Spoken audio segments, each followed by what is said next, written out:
Hello, everyone. Thank you so much for checking out this video. Here on Show Style and Spirit, I am Ebony, of course.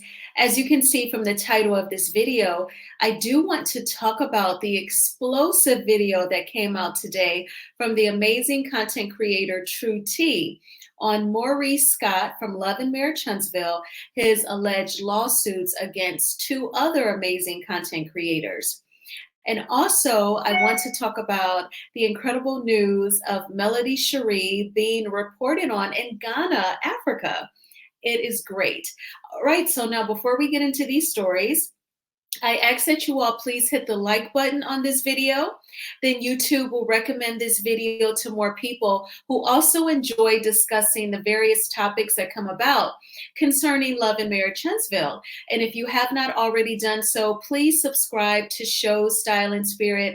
I would love to have you. And definitely everything that I'm saying is alleged and just my opinion. All right, so I'm sure that you've seen it by now. True T did a great video where she talked about her stepping in, standing in the gap to help both Black Titanic and Here for Hot Tea with their alleged lawsuits with Maurice Scott from Love and Marriage Huntsville. True T, has started a GoFundMe. I did want to do my part and I shared that GoFundMe information on one of my videos that I did this week. Also, True T, she helped Black Titanic find a very good lawyer, a lawyer who does a lot of research and obviously in a very short amount of time has responded back with a lot of helpful information. So True T revealed in her video today that allegedly the ladies Here for Hot Tea and Miss Black Titanic, they were not even served properly, that when you are served for a lawsuit, it should involve a processor or there is a formal process that should take place. And once that is done, then that's when possible subpoenas could even be qualifiable, would even be a thing. But because they were not properly notified of the lawsuits, then thereafter is kind of like null and void from what I took it when I watched True T's video. And so what I find to be interesting is that, because True T was breaking it down, that the whole trying to get bank account information and, trying to go through Google and YouTube to get such personal information, your antennas go off, it's giving possibly, allegedly, fraud. So then I thought about when I've watched, the court TV shows, I remember hearing a Judge Greg Mathis saying to two women, they both had suits against each other and it did involve a man. So they were at odds with each other over a man, and they both had a ton of documents where they had taken the other person to court. And I remember Judge Mathis seeing out of all this paper, he said, I see where a judge has noted that you all have been abusing the courts. You are using the court system to try and get at each other and be mean to each other. So that was my first thought when I watched True T's video. And also, True T, I think you are so generous and kind and compassionate for taking the time to help Miss Black Titanic to find a lawyer and to just really position her and Here for Hot Tea to be in a winning position. And I hope that you receive that same positive energy right back. All right, so when I Googled abuse of the courts, abuse of the court system, I did find some information from Cornell Law School. And there is a term, there is a thing called the abuse of process. Abuse of process is a common law tort that involves the misuse of legal processes for an ulterior purpose. Abusive process is one of several actionable offenses aimed at discouraging bad faith litigation attempts. Indeed, courts hold the authority to sanction parties for bringing frivolous action, and parties also have a right to action under the claim of malicious prosecution. Generally, the elements for abuse of process are: number one, the use of an illegal or improper use of process. Number two, an ulterior motive or improper purpose. And in some jurisdictions, three, harm to a litigant for the purposes of abuse of process. An arbitration proceeding is a judicial proceeding. Abusive process has been described as misusing a criminal or civil process against another party for a purpose different than the proceeding's intended purposes, and thereby causing the party damages. As an example, arrest, seizure of property, or economic injury. And we all know, as a show of good faith, not wanting any drama, not wanting any stress, Miss Black Titanic removed her videos that she made about Maurice Scott and the alleged background. And because she did not want any issues, but that could fall under economic injury, because it's not like she is making money off of those videos, because they're not available, they're not made to the public for any of us to watch again, unless she decided to make them public. But from the time she took them down up until this time, she has not been making money that otherwise she could have been making if you and I were watching those videos about him. Same thing with Here for Hot Tea, if she has removed any content concerning Maurice Scott as well. A classic case of abuse of process entails an attempt by a plaintiff to coerce the defendant to do some collateral thing which they could not be legally and regularly compelled to do. So of course, I instantly, when I read that sentence, I did think about the subpoena to Google for Here for Hot Tea's bank account information. And I was like, oh my gosh, I know that it wasn't him asking her directly, but still, it's like trying to coerce someone, in that instance, Google, to give up her bank account information. In regard to defenses to abuse of process, there is disagreement among jurisdictions on whether good faith reliance on an attorney's advice in bringing action serves as a complete defense. Still, attorneys who bring the improper process can be held liable to the damaged party as well. So I remembered, it's amazing what things come to your memory, but I remember this case on Judge Mathis, and it was two women, I hate to say it, but the core of their beef was over a man. And there had been some damage of property, I think, like with their cars, running into each other's cars, like they're at a carnival for bumper cars. And they had so much documentation piled up.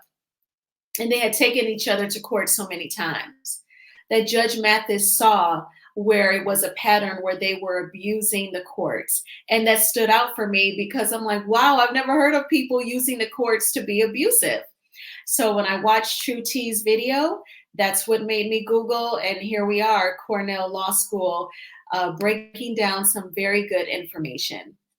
So I'm so thankful that the attorney reached out to True T, and allegedly also there is a plan for him to approach other content creators similarly.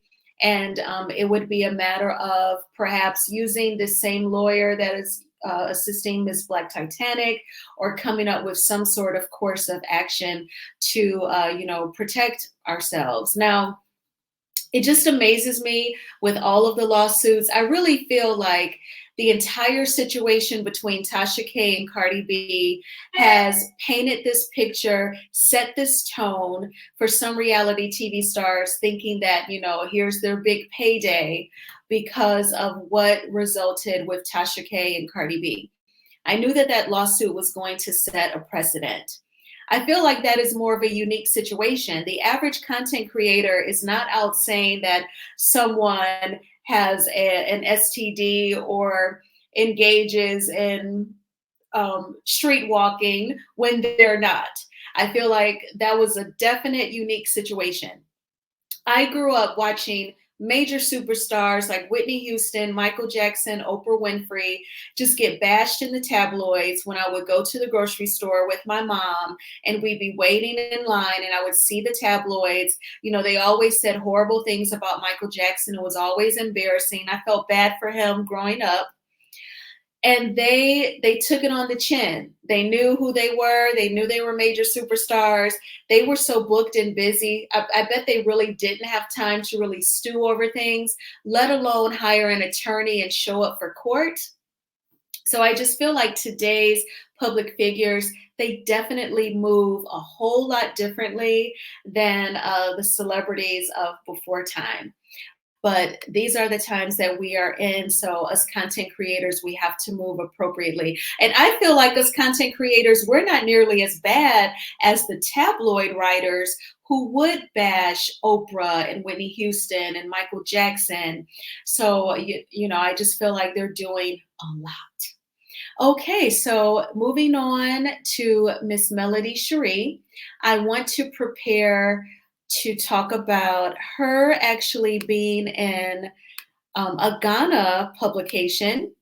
So just give me one moment here to get to that story. And yes, here we are. This is also exciting. So Melody shared this link on her IG stories, and it is from News Ghana. And the headline states Melody Rogers of the #1 show on Oprah Winfrey's own network provides clean water in Ghana. And the writer, his byline is Osafo. And here's a beautiful picture of Melody and Shanita when they were at Melody's name changing ceremony. Melody Rogers is known as the breakout star of the #1 show on OWN Network, Love and Marriage Huntsville. Throughout the journey of the show, viewers got an inside look at Melody's life as a wife, mother, artist, and an entrepreneur. But they also had a front row seat to her heartbreak, betrayal of her former husband, and the transition of her family unit. With that being said, Melody wanted to focus on her peace and purpose, hence her reaching out to global ambassador Dr. Shanita Foster, who is known for her philanthropy across the continent of Africa, especially here in Ghana. Melody expressed her interest in wanting to do a purpose project, and the project was born. Melody Rogers will travel with Dr. Shanita Foster and her foundation, BeyondTheGame.org, to do a water project. In collaboration with the KJM Foundation, they will commission fresh, clean water. Rogers was quoted as saying, "I'm super excited to be traveling to Ghana and partnering with my friend who has been doing this for years. I can't wait to see the smiling faces. My focus is peace and purpose, and I know this trip to Ghana will do just that." Melody also plans on experiencing the Ghanaian nightlife with some booking with Angel Ray Entertainment. That is awesome and so exciting. I'm sure that you all checked out Melody's Live with Shanita Foster, her dear friend on Instagram, where they talked about their clean water project. I know that over the years, I would hear stories about the rapper Jay-Z and how he had initiatives to set up wells in different countries in Africa. And I believe the singer from U2, that rock group, he's done philanthropy work in Africa for years. His name escapes me right now. But this is exciting, and I cannot wait to see the visuals, even if it's just photos of her in Africa and meeting some of the people. Oh my gosh. Remember season 4 of The Real Housewives of Atlanta when the ladies went to South Africa and the kids, they naturally danced and sang for them. And they were so playful and was just so happy to have them. And the women, they stopped at the nearby store and bought all sorts of things, toiletries, food, and they were very touched by the people. I know that Melody is going to have such an experience as well. All right, so definitely I want to hear your thoughts. What do you think about these two stories? In news, you typically in the newscast with a positive story, it's called The Kicker. So definitely Melody Shari being reported all the way on the other side of the world in Ghana, that is definitely the kicker, something positive. Thank you all so much for checking out this video. I really appreciate the support. Please hit the like button on this video. It is a free way of supporting the channel. And if you have not already done so, please subscribe to Show Style and Spirit. I'm so thrilled that we are at the end of this work week. I am so, oh, so happy. I am getting ready to go out to dinner. I hope that you're going to have fun, whether you go out or you just chill and stay home. Either way, it's all good. And I will talk with you soon. Take good care. Bye.